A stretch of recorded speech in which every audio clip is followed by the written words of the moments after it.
Queridos amigos del Club de la Libertad de Corrientes, los saluda Agustín Laje. Me encantaría poder estar allí presencialmente con todos ustedes compartiendo este increíble evento, pero esta vez me será imposible dado que tenía agendadas otras actividades con mayor anticipación. Espero la próxima sí poder acompañarlos de manera presencial. Pero por el momento tendremos que conformarnos con este video en el que intentaré brindar algunas reflexiones que puedan servir de cara a nuevos debates muy novedosos que se están abriendo en la República Argentina gracias al liderazgo del presidente Javier Milei. Quiero hablar en torno a un concepto muy novedoso, muy nuevo, que es el concepto de globalismo. Es un concepto político que tiene apenas algunos años a cuestas, no muchos, no debe tener más de 8 años, como máximo una década, y es muy novedoso y lamentablemente la gente lo suele confundir con otro concepto muy similar, que es el de globalización.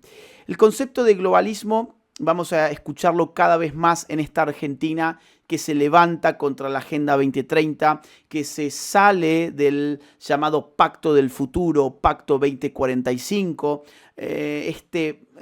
presidente disruptivo que tenemos, que enfrenta, por ejemplo, a las élites del Foro Económico Mundial, del Foro de Davos, en fin, muchos acontecimientos que han pasado en estos pocos meses de gestión que ya ponen sobre la mesa este concepto político del cual tenemos que empezar a discutir y tenemos que empezar a saber de qué se trata, el concepto globalismo. Vamos a empezar por ahí, no es lo mismo que globalización. El concepto globalización data de la década de 1980, que es cuando empieza a utilizarse en el marco de la academia, en el marco de la administración de empresas, en el marco de el comercio exterior, en el marco de la economía, empieza a hablarse de globalización como la aceleración de los intercambios comerciales y financieros a nivel planetario, a nivel global. De ahí viene la idea de globalización.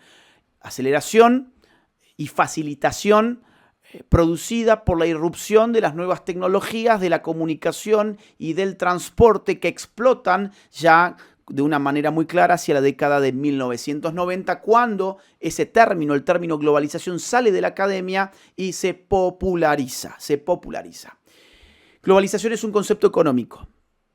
Globalismo es un concepto político. Los conceptos económicos refieren a la forma en que producimos y distribuimos riqueza e intercambiamos riqueza. Y los conceptos políticos refieren a la manera en que son gobernados los hombres. El concepto globalismo es un concepto que refiere a la manera en que estamos siendo gobernados los hombres. A un nuevo concepto político le corresponde una nueva situación material, real, política. ¿Cuál es esa nueva situación que tiene su reflejo en un nuevo concepto llamado globalismo? Es la situación de la concentración del poder político en manos de organizaciones internacionales.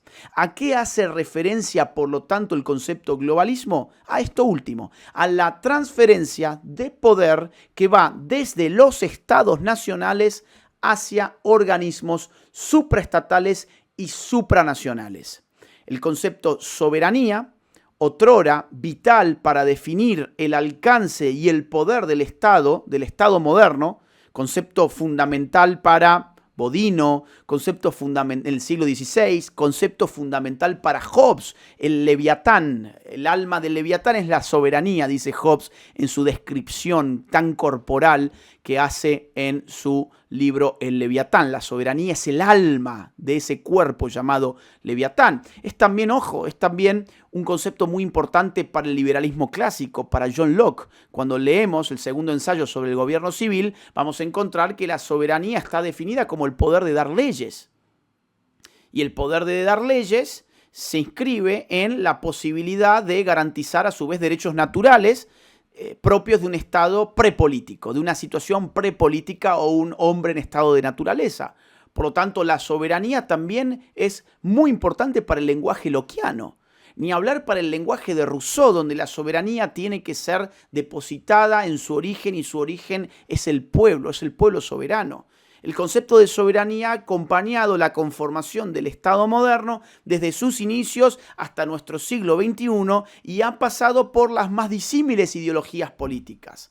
Han hablado de soberanía los absolutistas, los totalitarios, los demócratas, los liberales clásicos, los republicanos, los socialistas, los comunistas. El concepto soberanía es un concepto que ha acompañado nuestra modernidad política y hoy, en nuestro siglo XXI, estamos viviendo un punto de inflexión.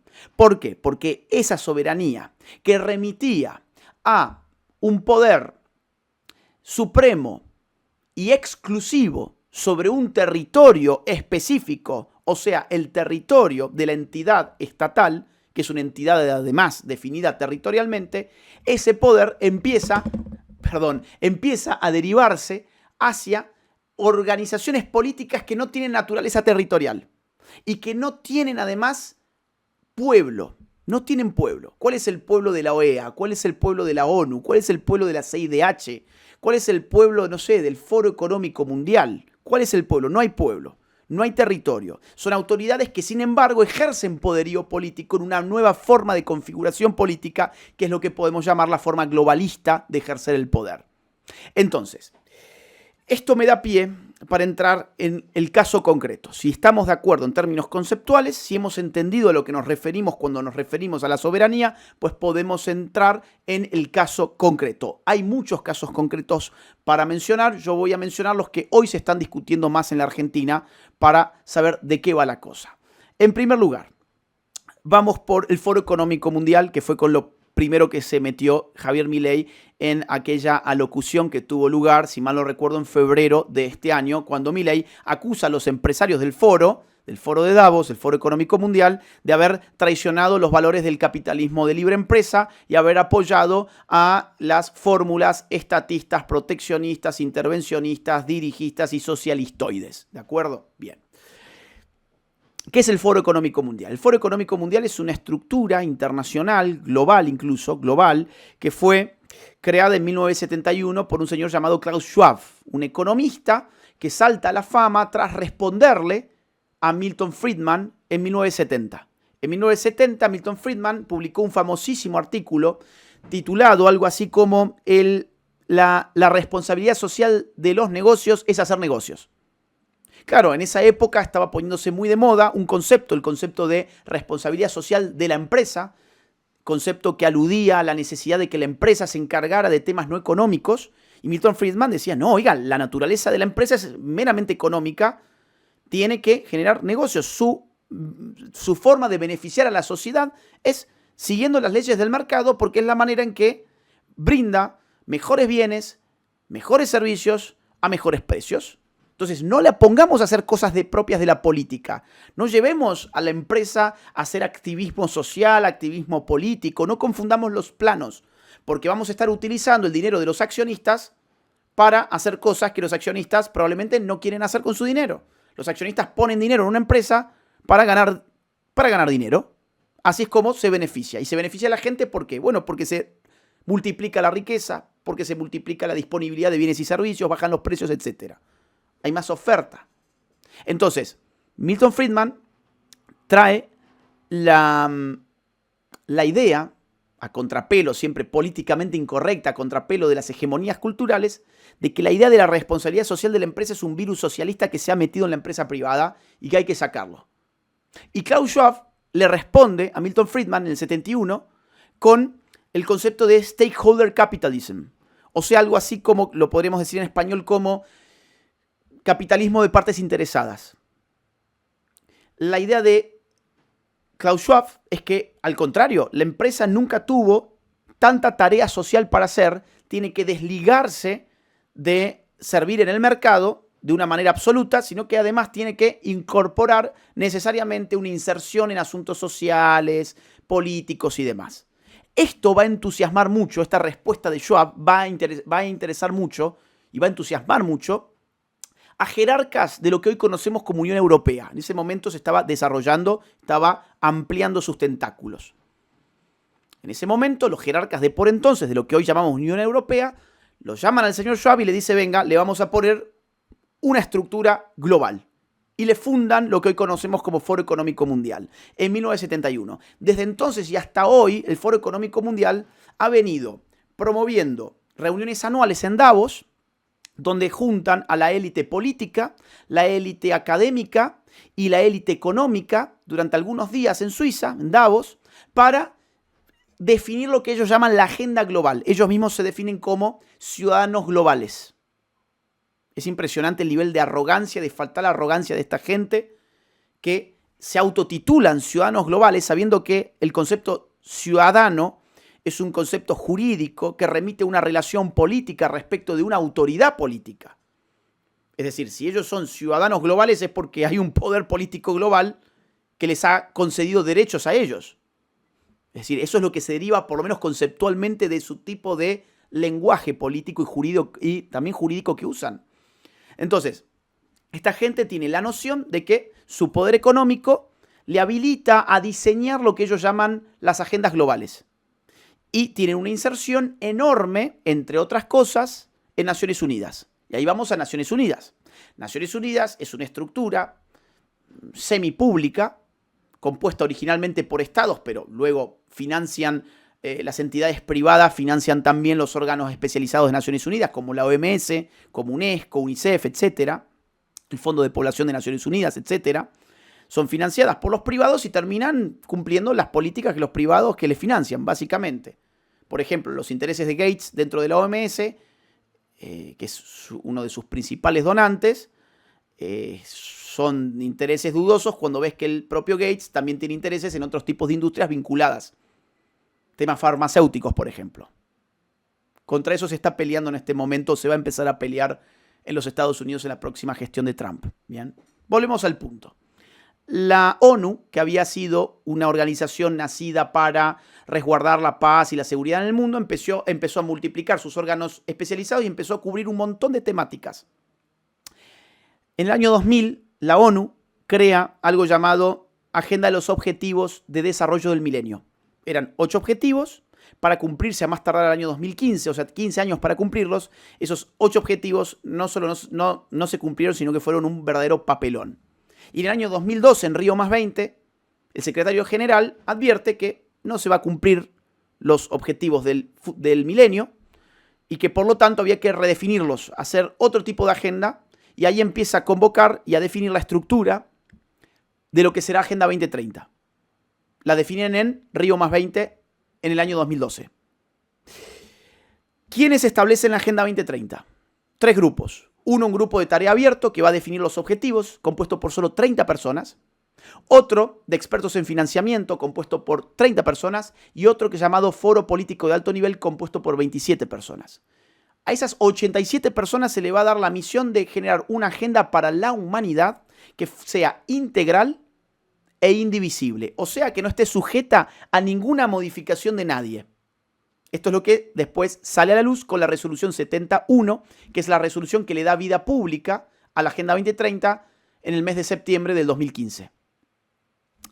¿Qué es la Agenda 2030? En definitiva, son 17 objetivos, maximalistas todos, de los más diversos campos de la vida social e individual. Por ejemplo, temas económicos, temas de industria, temas de agricultura, temas de clima, temas de sexualidad, temas de seguridad, temas de defensa, temas de agua, temas de ríos, temas de mares. Es decir, una variedad temática impresionante. Que configuran 17 objetivos, 169 metas, definidos por 30 personas en un grupo de 87 personas. Esto se llamó la Agenda de la Humanidad y todo el mundo tiene que cumplirlo. Y los objetivos están redactados de una forma que es prácticamente imposible decir estoy en contra, porque son objetivos que parecen una carta para Papá Noel. Por ejemplo, hambre cero, fin de la pobreza, fin de las guerras. Vos decís, pero qué linda agenda, espectacular. Bueno, a ver, esto está diseñado para fracasar así como fracasó la agenda anterior. ¿Por qué? Porque te compromete a todos los estados a tener que contribuir y a tener que validar la inflación de la burocracia internacional en pos de generar hambre cero, fin de la pobreza, todas siempre políticas estatistas e intervencionistas, siempre la idea de que es el político el que te va a salvar, pero que el político nacional ya no basta para salvarte, sino que además ahora necesitas un peldaño por encima del político nacional, o sea, el político global. Él es el verdadero bueno de esta historia y es el que va a controlar que el político nacional solucione los problemas de tu nación. Es una locura. Eso es Agenda 2030. Y si vos te opones, parece que estás a favor de que no haya hambre cero o que haya guerras en el mundo. Cuando la realidad de los datos muestra que, si comparamos nuestra situación actual con la del 2015, a pesar de la Agenda 2030, estamos mucho peor que en el 2015. En términos de hambre cero, bueno, hoy hay más hambre en el mundo que en el 2015. Fin de la pobreza, hay más pobres en el mundo hoy que en el 2015. Fin de las guerras, hay más guerras hoy que en el 2015. Educación de calidad, los problemas de los sistemas educativos se agudizaron tras la pandemia y nos han dejado una situación peor hoy que la que teníamos en el 2015. Entonces, cuando empezás a ver qué ha generado la Agenda 2030, ha generado fracasos por doquier. Por doquier. Ahora, por ejemplo, en pos de cumplir Agenda 2030 en España, sacaron presas. Sacaron las represas que tenían y, bueno, ha provocado una serie de catástrofes que ya sabemos lo que ha ocurrido, no voy a abundar en ello. Entonces, ¿de qué va esto de la Agenda 2030 como producto globalista? Bueno, de la idea de te pongo sobre la mesa una agenda que no me vas a poder decir que no, nadie de tu pueblo la va a debatir, esto no va a pasar por tu congreso, no va a ser un tema ni siquiera para medios de comunicación, pero tenés que adherir a eso. ¿Qué tiene que ver con el Foro Económico Mundial? Bueno, que parte de la gente del Foro Económico Mundial estuvo en el grupo de 30 personas que definieron esos objetivos. Empezamos a atar cabos. Y la Agenda 2030 recibe el financiamiento alevoso de muchos de los actores del Foro Económico Mundial. Por ejemplo, George Soros.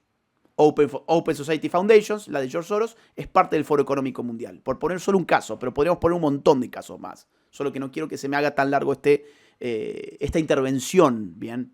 Entonces, la Agenda 2030 está fracasando, los números están a la vista, ellos mismos lo comunican públicamente, lo admiten, de la misma forma que ya había fracasado la de los objetivos del milenio. Y entonces, ¿qué dicen ahora? Bueno, así como cuando fracasaron con el milenio, dijeron vamos a hacer Agenda 2030, ahora dicen vamos a hacer Agenda 2045. Y le vamos a meter más temas, más intervención. Ahora le quieren meter, por ejemplo, limitación en redes sociales por parte de las autoridades políticas para combatir las fake news y los discursos de odio, por poner solo un caso. O, por ejemplo, también derechos de los pueblos indígenas y ese tipo de cosas que traerá aparejado el tratamiento desigual ante la ley. Entonces, el globalismo es un gran problema para los libertarios y para las personas que creemos en la libertad en general. ¿Por qué? Porque te duplica la autoridad política y te coloca un suprapoder por fuera de todo dispositivo de limitación del poder. Los dispositivos de limitación del poder, digamos, típicos del liberalismo, funcionaban sobre el poder nacional, no sobre el poder internacional. Ese es el punto. El globalismo tenemos que tenerlo en la mira como un enemigo en gestación, un enemigo que puede ser muy peligroso en los años venideros para aquellas personas que creemos en la libertad. Frente al Leviatán nacional nos armamos de división de poderes, pesos y contrapesos, constitucionalismo liberal, derechos fundamentales, democracia representativa, todos dispositivos gestados al calor de la modernidad política en general, de raigambre liberal, que buscaron limitar al poder nacional. Ninguno de esos dispositivos sirve para limitar un poder supranacional que opera por fuera de las fronteras de un Estado-nación y que no le responde ni le rinde cuentas a ningún pueblo, que no es elegido ni siquiera por ningún pueblo. Entonces, lo que ha hecho Javier Milei en este plano, en estos 11 meses, ha sido histórico. Se enfrentó a las élites del Foro Económico Mundial, que son empresarios que quieren jugar a ser autoridades políticas con arreglo a su poder económico y encima autoridades políticas de carácter global. Por otro lado, enfrentó la Agenda 2030 y no convalidó la Agenda 2045. Tenemos que estar atentos a lo que pase en los años venideros, porque la concentración del poder político en este tipo de organismos es muy peligrosa para aquellos que defendemos la libertad. Esto ya lo sabía Hayek, el último Hayek, el de la fatal ignorancia, y a su modo también lo sabía el de la fatal arrogancia.